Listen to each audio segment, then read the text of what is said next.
गौतम बुद्ध की बहुत सी कहानियां आपने सुनी होंगी और किसी भी कहानी को पढ़कर आपके मन में ये विचार नहीं आया होगा कि इस कहानी को पढ़कर मुझे कुछ हासिल नहीं हुआ।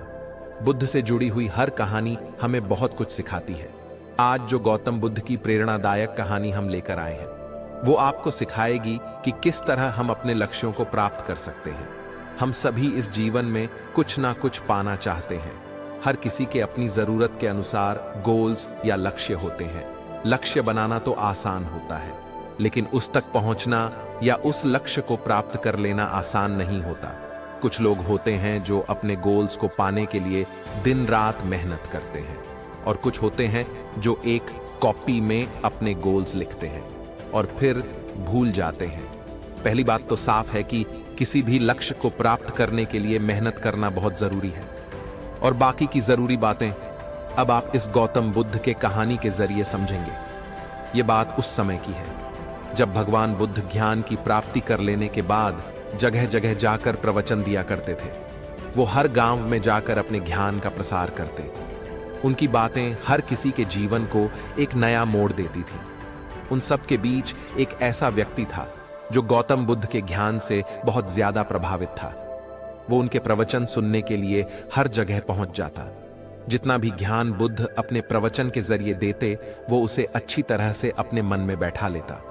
उसका लक्ष्य था कि वो भी बुद्ध की तरह एक आध्यात्मिक और परम ज्ञानी बने। गौतम बुद्ध के प्रवचन सुनते सुनते उस व्यक्ति को साल भर हो गया। उसने महसूस किया कि उसके अंदर कोई बदलाव नहीं आया। वो खुद को वैसा ही पाता जैसे वो 1 साल पहले था। उसे लगने लगा कि बुद्ध के ज्ञान का उस पर कोई असर नहीं हुआ और ना ही उसके जीवन में कोई बदलाव आ पाया। न वो एक ज्ञानी बन पाया और ना ही उसका लक्ष्य पूरा हो पाया। इस बात से नाराज होकर वो व्यक्ति बुद्ध के पास गया और बोला, मैंने साल भर आपके प्रवचन सुने, जो भी ज्ञान आपने दिया वो सब मैंने अपनाया, लेकिन उस ज्ञान से मुझ में कोई बदलाव नहीं आया और आज भी मैं पहले जैसा ही एक साधारण इंसान हूँ। उस व्यक्ति की बातें सुनकर बुद्ध मुस्कुराए और बोले, तुम किस गांव से आए हो? तुम्हारे गांव का नाम क्या है? वहां तक की दूरी कितनी है? क्या तुम यहां बैठे बैठे पल भर में अपने गांव पहुंच सकते हो? बुद्ध के सवाल सुनकर उस व्यक्ति को गुस्सा आ गया। वो बोला, मेरा गांव बहुत दूर है, सही रास्ते पर और पैदल चले बिना मैं वहां नहीं पहुंच सकता। पल भर में कोई भी व्यक्ति किसी दूसरी जगह नहीं पहुंच सकता। गौतम बुद्ध बोले, यही तो तुम्हारे प्रश्नों का उत्तर है। तुम्हें अपने गांव की दूरी पता है, अपने गांव का रास्ता पता है, लेकिन जब तुम इस जानकारी के अनुसार चलोगे तभी अपने गांव पहुंच पाओगे। उसी तरह मुझसे जो ज्ञान तुमने लिया है उसे जब तक तुम अपने व्यवहार में नहीं लाओगे और उस ज्ञान के अनुसार नहीं चलोगे तो तब तक तुम खुद में बदलाव नहीं कर पाओगे। जितना जरूरी लक्ष्य की जानकारी होना है उतना ही जरूरी है उस लक्ष्य को पाने के रास्तों का पता होना।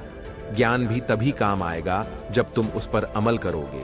इसी तरह लक्ष्य भी तभी पूरे होंगे जब उन पर कार्य करोगे। सीख जो हमें इस गौतम बुद्धा स्टोरी से मिलती है, इस कहानी को सुनकर ये बात तो आप समझ ही गए होंगे कि कोई भी लक्ष्य बनाने से पूरा नहीं होते, बल्कि उन पर कार्य करने से वो पूरे होते हैं। हम लोग लक्ष्य तो बना लेते हैं लेकिन उनके अनुसार काम नहीं करते और फिर वो लक्ष्य कभी पूरे ही नहीं होते। जब भी आप कोई गोल बनाएं तो उसे पूरा करने के लिए प्रॉपर प्लानिंग करें। मन में ये विचार ना लाएं कि कल कर लूंगा या ये गोल तो मैं ऐसे ही अचीव कर लूंगा। किसी भी गोल को अचीव करने के लिए एक प्लान होना बहुत जरूरी है। जिस तरह बिना सही नक्शे के एक अच्छा घर नहीं बन सकता, उसी तरह बिना प्लानिंग के गोल अचीव नहीं हो सकता। अपने लक्ष्य की जानकारी हर किसी को होती है, लेकिन उस जानकारी पर हर कोई काम नहीं कर पाता। आपने भी जिंदगी में बहुत गोल्स बनाए होंगे, लेकिन उन्हें पूरा करने के लिए कभी कोई प्लान नहीं बनाया होगा और वो गोल आज भी अधूरे ही होंगे। ये बात सिर्फ आपकी नहीं है, मेरे खुद के कई गोल्स हैं जो किसी डायरी के पन्ने में दबे हैं और आज भी अधूरे ही हैं। ये कहानी आपके और मेरे लिए एक सबक है कि लक्ष्य बनाओ तो उसे पूरा करने का एक प्लान जरूर बनाओ, तभी वो लक्ष्य पूरा होगा। दोस्तों, आपको वीडियो से क्या सीख मिला कमेंट बॉक्स में लिखें और चैनल को सब्सक्राइब जरूर करें। मिलते हैं अगले वीडियो में, तब तक के लिए जय हिंद।